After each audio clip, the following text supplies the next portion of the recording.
اعوذ باللہ من الشیطان الرجیم بسم اللہ الرحمن الرحیم۔ پاک ہے وہ ذات جس نے ہم سب کو پیدا کیا، دیکھتی آنکھوں سنتے کانوں۔ موٹو اسلام کی طرف سے آپ کو میرا سلام پہنچے۔ ابن بطوطہ لکھتے ہیں کہ ہندوستان کا واقعہ ہے۔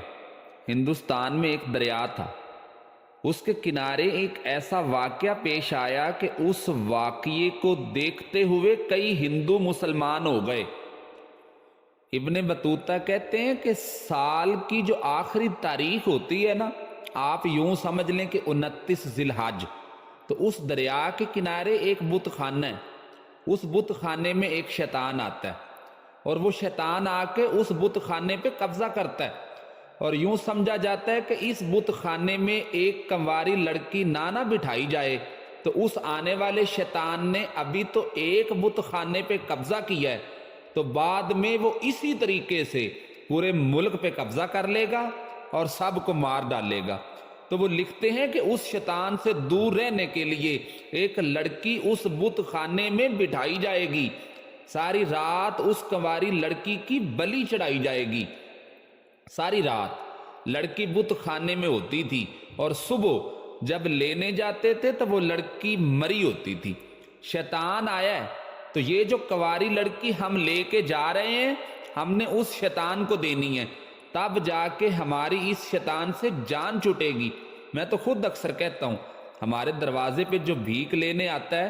وہ بھی اکثر قسمت کا حال بتا رہا ہوتا ہے، اور جس کی اپنی قسمت اتنی خراب ہے کہ وہ در در مانگتا پھر رہا ہے، وہ کسی دوسرے کو کیا قسمت بتائے گا۔ اور کئی دفعہ تو ایسا ہوتا ہے کہ سونا بھی ڈبل کر دیتے ہیں لوگ، لیکن پتہ اس وقت چلتا ہے جب سنگل سونا بھی غائب ہو جاتا ہے۔ ارے اللہ کے بندو، کچھ خدا کا خوف کریں۔ اب وہ بندہ قسمت کا حال بتائے گا جو خود در در روٹیاں مانگتا پھر رہا ہے۔ ارے بھائی، خود اپنا کوئی معیار زندگی بنائیں، خود تھوڑا عقل سے کام لیں، ہوش کے ناخن لیں، اور کبھی بھی ایسے لوگوں کے ہتھے نہ چڑھیں۔ تو ابن بطوطہ کہتے ہیں کہ ان لوگوں کا بھی حال کچھ ایسا نظریہ بن گیا تھا کہ جو شیطان اس بت خانے میں آتا ہے، جب تک نوجوان لڑکی اس بت خانے میں نہیں دیں گے تو وہ آج تو بت خانے پہ قبضہ کر کے بیٹھا ہے، کل کو پورے ملک پہ قبضہ کر لے گا۔ اس دور میں ایک حافظ ہے ابو البرکات نام کے ایک بزرگ ہوتے تھے، اور وہی بزرگ سلسلہ عالیہ چشتیہ کے شیخ بھی تھے، اور اللہ کی قدرت یہ تھی کہ ان کے چہرے پہ ابھی داڑھی اور مونچھیں نہیں آئیں، تو وہ بزرگ بھی بعض اوقات اس راستے سے گزرا کرتے تھے۔ اس راستے میں ایک اماں کی جھونپڑی تھی، وہ اماں بڑی مہمان نواز تھی، دل کی فراغ تھی، اگرچہ وہ غریب تھی اور اس کی ایک بیٹی بھی تھی اور وہ بیوہ بھی تھی، لیکن پھر بھی دروازے پہ اس نے ایک مہمان خانہ بنایا ہوا تھا۔ ہر آنے والے کو کھانا کھلانا، چائے پلانا، اس کی خوب خدمت کرنا اس اماں کا شوق تھا۔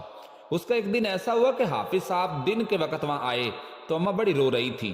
تو اس وقت کھانے کو بھی کچھ نہ ملا، چائے بھی نہ ملی، تو وہ حافظ صاحب سے کہنے لگی، میں تو اس راستے پہ اس وجہ سے آیا تھا کہ میں یہاں پہ ٹھہروں گا، اور اس لیے بھی آیا تھا کہ میں نے سنا ہے کہ یہاں مہمان نوازی اچھی ہوتی ہے۔ اس دور میں ہوٹل نہیں ہوتے تھے، تو اس وجہ سے لوگوں کو مجبوری کی خاطر مہمان خانوں میں ٹھہرنا پڑتا تھا۔ حافظ صاحب جب وہاں پہ پہنچے تو انہوں نے پوچھا کہ اماں کدھر ہے، تو کسی بتانے والے نے بتایا کہ اماں تو بڑی پریشان ہے۔ حافظ صاحب نے کوشش کی کہ اماں سے کسی طریقے ملاقات ہو جائے، اور حافظ صاحب کا کمال یہ تھا، حافظ اتنے پکے تھے کہ جس جگہ پہ بیٹھ کے قرآن پاک پڑھنا شروع کرتے تھے وہیں بیٹھے بیٹھے قرآن پاک ختم کر دیا کرتے تھے۔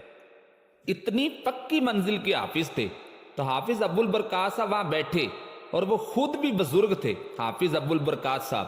تو انہوں نے کسی طریقے اماں تک رسائی پا لی۔ جیسے ہی اماں نے حافظ صاحب کو دیکھا تو اماں اونچی اونچی آواز میں رونے لگیں۔ حافظ صاحب نے جب اماں سے رونے کی وجہ پوچھی تو اماں کہنے لگی، حافظ صاحب میری تو ایک ہی بیٹی ہے، میرا خاوند فوت ہو گیا تھا، لیکن اس ایک بیٹی کی وجہ سے میں نے دوسرا نکاح نہیں کیا، اور میں نے تو ساری زندگی اپنی اس ایک بیٹی کے نام کر دی ہے، لیکن اب اس بت خانے میں میری بیٹی کو بٹھایا جائے گا۔ ہمارے گاؤں والوں کے بھی کچھ نظریات اتنے کچے اور کمزور ہو گئے ہیں کہ ان کا یہ ماننا تھا کہ جب تک اس بچی کو بت خانے میں بٹھائیں گے تو صبح یہ بچی مر جائے گی۔ اب میرے گاؤں میں قرآن اندازی ہوتی ہے تو میری بیٹی کا نام نکل آیا ہے، اب میری بیٹی کو ہر حال میں جانا ہی پڑے گا کیونکہ یہ ہمارے ان کچھ علاقوں کا طریقہ ہے۔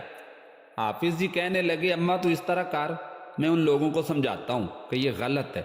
اور شریعت اس بات کی اجازت نہیں دیتی، تو چل میرے ساتھ۔ تو اماں کہنے لگی یہ لوگ نہیں مانیں گے کیونکہ اس علاقے میں کچھ ہندو بھی ہیں، کچھ مسلمان بھی ہیں اور ان کے نظریات اس بات کو لے کے پکے ہو گئے ہیں، مجھے نہیں لگتا کہ یہ آپ کی بات کو مانیں گے۔ تو حافظ جی کہنے لگے اماں میرے چہرے پہ کون سا کوئی داڑھی ہے، تو ایک کام کر، بیبیوں والے کپڑے مجھے دے، آج میں بیٹھتا ہوں وہاں اور جا کے دیکھتا ہوں کہ وہاں کون سا شیطان آتا ہے۔ اقبال نے بھی اس معاملے میں کیا خوب کہا ہے کہ ارادے جن کے پختہ ہوں، نظر جن کی خدا پر ہو، تلاطم خیز موجوں سے وہ گھبرایا نہیں کرتے۔ حافظ صاحب نے جب کہا نا کہ بیبیوں والے کپڑے مجھے دو، تو اماں کہنے لگی کہ یہ بات واقعی سچ ہے کہ وہ شیطان آتا ہے، اور آج سے پہلے جتنی بھی بچیاں گئی ہیں وہ وہاں پہ صبح مردہ ہی ملی ہیں۔ تو حافظ جی جب آپ میری بیٹی کی جگہ پہ بیٹھیں گے، شیطان آپ کو دیکھے گا تو زیادہ غصہ کرے گا اور وہ آپ کے زیادہ ٹکڑے کرے گا کیونکہ وہ سمجھے گا کہ اس نے مجھے دھوکہ دیا ہے، یہ مرد ہو کے بچیوں والے کپڑے پہن کے بچی کی جگہ پہ بیٹھتا ہے۔ تو حافظ جی کہنے لگے اماں ٹکڑے میرے ہونے ہیں نا، لہٰذا آپ فکر نہ کریں۔ دریا کنارے بت خانہ تھا، حافظ صاحب عورتوں والے کپڑے پہن کے اس میں بیٹھ گئے۔ حافظ صاحب کہتے ہیں 3 دفعہ میں رات کو نکل کے دریا کے کنارے وضو بھی کیا، ساری رات میں نے قرآن پاک پڑھا، اور جب فجر کا وقت ہوا تو باہر نکل کے میں نے اذان پڑھی، لوگ آئے، میں نے جماعت بھی کروائی، اور حافظ صاحب فرماتے ہیں میں نے سارے ہندو کو بلا کے کہا کہ اگر آج کے بعد شیطان نہ آئے تو ہندو کلمہ پڑھتے ہو سارے؟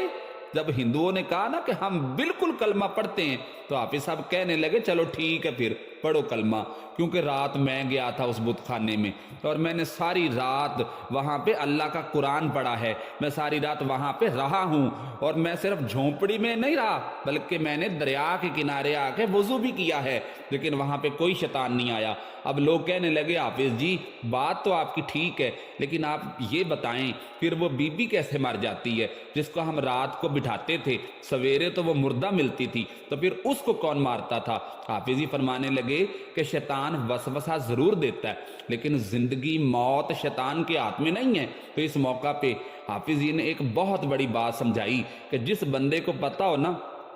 کہ میں نے سویرے مر جانا ہے، وہ اس بات کو ذہن میں سوچ کے ڈر کو بٹھا کے ویسے ہی مر جاتا ہے۔ حافظ صاحب فرماتے ہیں اس کا عقیدہ کمزور ہو جاتا تھا اور وہ نفسیاتی طور پر سمجھ جاتی تھی کہ اب میں نے مرنا ہی مرنا ہے۔ خوف ہوتا تھا تو کوئی بھی قریب نہیں آتا تھا، تو صبح تک اس عورت کا دل بند ہو جاتا تھا، تو وہ اس خوف سے ہی مر جاتی تھی، اسے کوئی شیطان نہیں مارتا تھا۔ اور حافظ صاحب فرمانے لگے جن لوگوں پہ خوف طاری ہوتا ہے نا انہیں کوئی بھی نہیں مارتا، وہ تو اندر کے خوف سے مر جاتے ہیں۔ بہت سارے لوگ ایسے ہیں جو نفسیاتی طور پر مر گئے اور وہ اندر کے خوف سے مر گئے، اور وہ اس لیے بھی مر گئے کیونکہ وہ اپنے آپ کو اندر سے مضبوط نہیں کر پائے، لہٰذا اپنے آپ کو اندر سے مضبوط کر لیں، پختہ بنے، مضبوط بنے